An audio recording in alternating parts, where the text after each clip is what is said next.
pensa rápido. De quem é a praça aí do seu bairro? E aquela praia que a gente adora ir nas férias? Bom, a resposta pode parecer óbvia, né? Mas a verdade é que a história é bem mais interessante do que parece.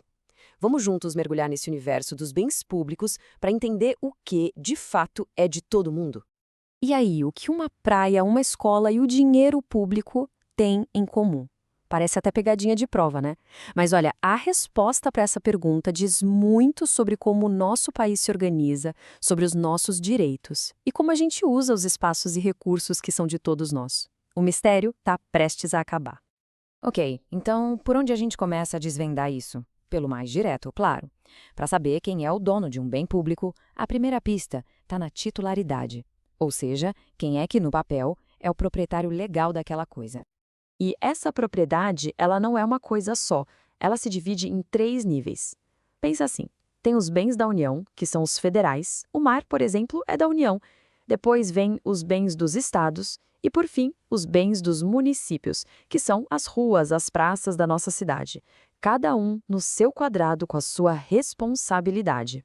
Só que saber quem é o dono no papel é só o comecinho da história. O pulo do gato, o que realmente define como a gente pode usar um bem público, não é bem a titularidade, e sim a sua finalidade, o propósito dele.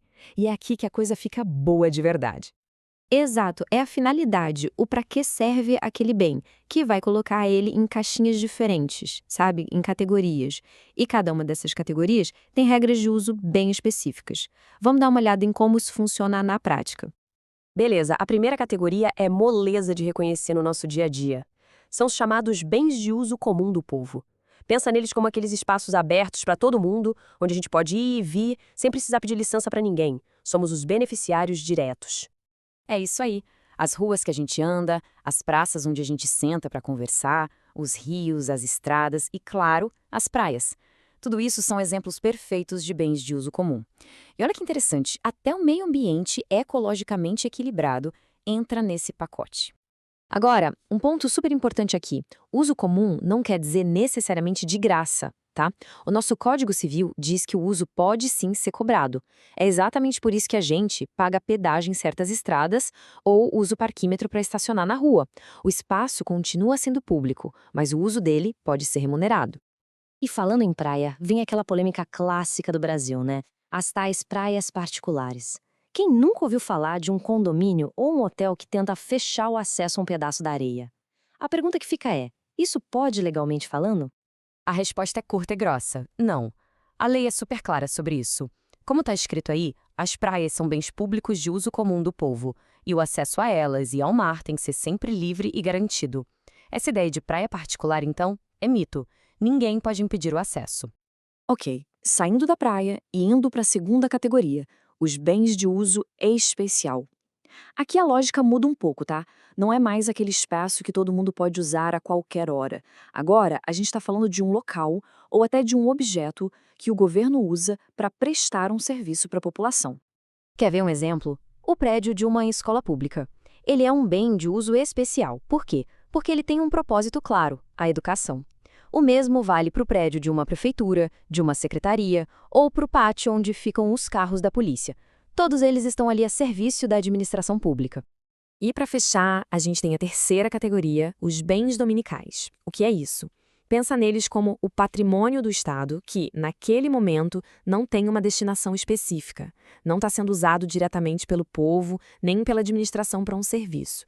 É como se fossem os ativos do governo guardados.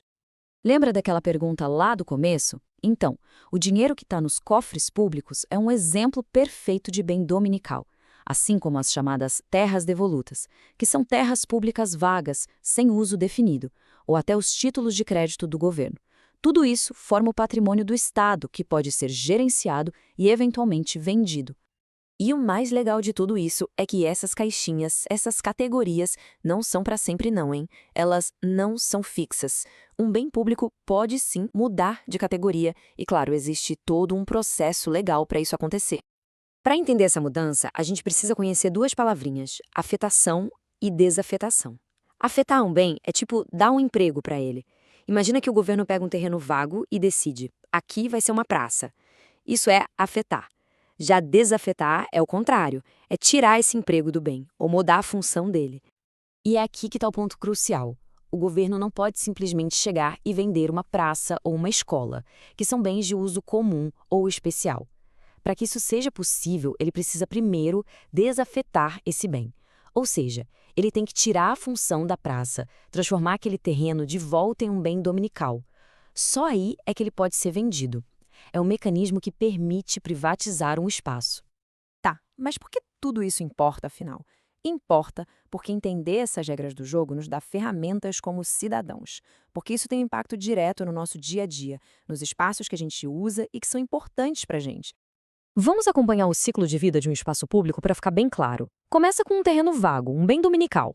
Aí a prefeitura vai lá e afeta esse terreno, ou seja, transforma ele numa praça. Pronto, agora é um bem de uso comum. Passam os anos e, por algum motivo, a prefeitura decide desafetar a praça. Legalmente, ela deixa de ser praça, volta a ser um bem dominical e só a partir daí pode ser vendida. Então, para a gente fechar, vamos guardar os pontos mais importantes, combinado?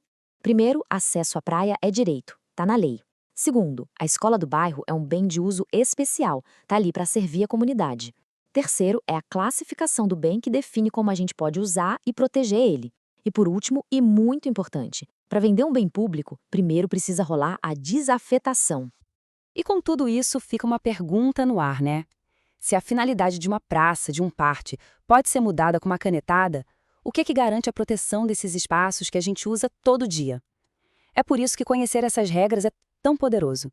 Entender como as coisas funcionam é o primeiro passo para a gente poder participar e proteger o que, no fim das contas, é de todo mundo.